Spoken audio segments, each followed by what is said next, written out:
Halo, selamat datang di dunia sementara. Kali ini kita akan membahas Chuang-Tzu. Chuang-Tzu diperkirakan lahir pada tahun 300 sebelum Masehi dan ia menjadi salah satu filsuf dari aliran Taoism yang muncul di zaman perang antar negara di Cina. Kala itu, zaman dinasti Zhou, terdapat negara-negara bagian dengan pemimpinnya masing-masing yang memudahkan raja untuk memerintah. Sebab daerah kekuasaan dinasti itu sangat luas. Perang antar negara bagian terjadi ketika pengaruh raja di dinasti melemah, yang dimanfaatkan oleh masing-masing pemimpin negara bagian untuk menguasai seluruh daratan Cina. Perang ini menimbulkan ketidakpastian dan kesengsaraan bagi rakyat kecil yang menjadi korban hausnya para pemimpin negara bagian akan kekuasaan. Di tengah kondisi yang mengerikan itu, hadirlah filsuf sederhana dan jenaka, yaitu Chuang-Tzu. Pemikirannya yang segar tertuang di dalam kitabnya yang berisi kumpulan perumpamaan, alegori, dan anekdot. Video ini akan menampilkan beberapa kisah yang ditulis oleh Chuang-Tzu untuk mengetahui cara dia melihat realitas. Bagaimana Chuang-Tzu melihat realitas? Yuk kita simak bersama. Kisah pertama.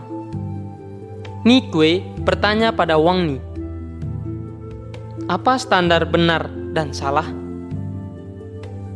Wang Ni menjawab, loh, bagaimana aku bisa tahu itu? Apakah kamu tahu kalau kamu tidak mengetahuinya? Sekarang aku bertanya, bagaimana caranya aku tahu bahwa seorang pria yang tidur di atas lumpur akan sakit? Tetapi apakah itu berlaku untuk ikan yang hidup di lumpur?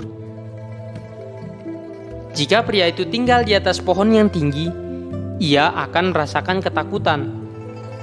Tetapi apakah itu berlaku untuk monyet? Dari ketiganya, mana yang bisa menentukan standar tempat yang baik untuk menetap? Kisah kedua.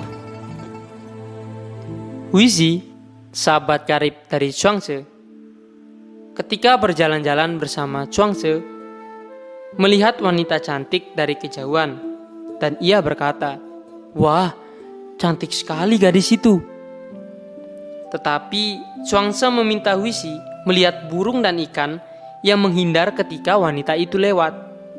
Chuang-Tzu berkata, "Kamu mengatakan bahwa wanita itu cantik. Tetapi di saat bersamaan, ikan-ikan dan burung-burung di udara pergi ketika wanita itu lewat. Maka bagiku cantik itu masalah perspektif saja." Kisah ketiga. Istri Chuang-Tzu meninggal. Beberapa hari kemudian, Huizi menemukan Chuang-Tzu sedang memukul drum.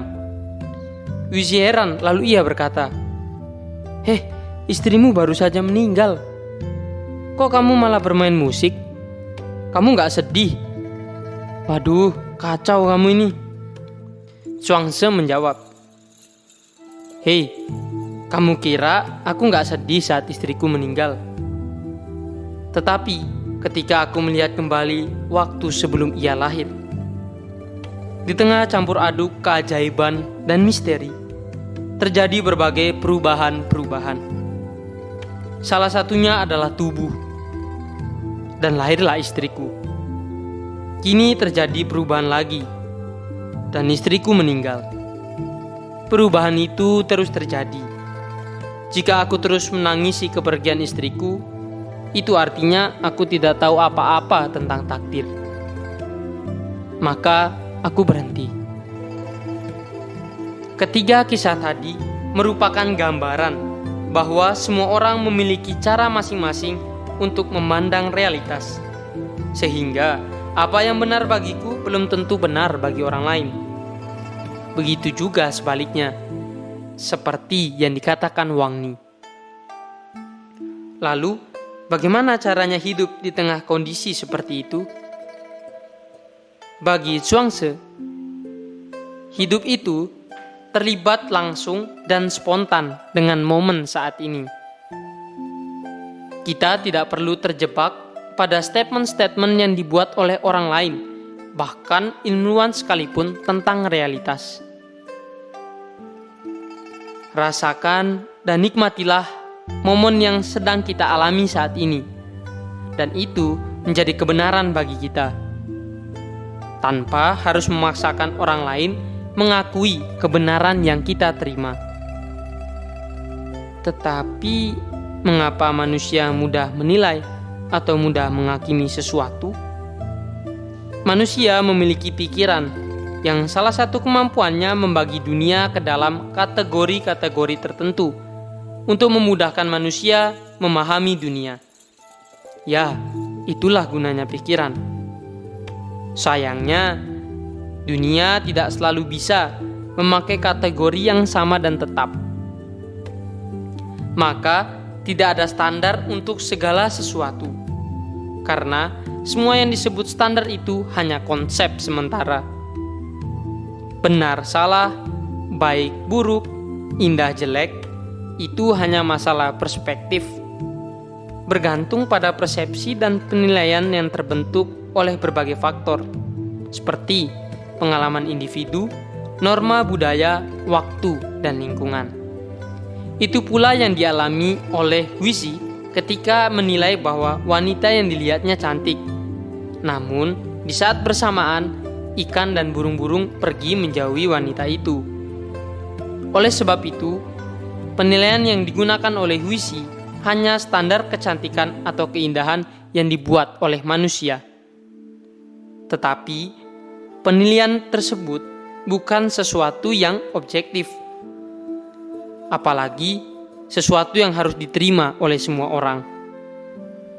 Oleh sebab itu, Zhuangzi menyatakan bahwa segala sesuatu sifatnya relatif. Pandangan ini mengajak kita untuk menjalani hidup yang lebih bahagia, bebas, tidak terkekang pada pandangan-pandangan tertentu. Oleh sebab itu, kita yang terbiasa dibuat gelisah oleh pernyataan-pernyataan orang tidak perlu insecure lagi. Kita berhak menentukan sendiri apa yang baik dan buruk bagi kita sesuai dengan momen yang kita alami, tanpa harus memaksakannya pada orang lain. Kita bisa melihat hidup, alam semesta, ciptaan yang lain, dan diri kita sendiri sebagai sesuatu yang indah, meskipun tidak bagi orang lain. Karena orang lain mungkin memandang hidup sebagai sesuatu yang sia-sia, sebab berujung pada kematian. Dari kisah Zhuangzi, kini kita tahu bahwa kematian yang terlihat mengerikan tidak harus mengerikan bagi kita. So, enjoy your life. Itu tadi sepenggal ulasan tentang relativisme Zhuangzi. Semoga bermanfaat untuk kalian semua. Jangan lupa subscribe ya, dan tetap tersenyum. Dadah.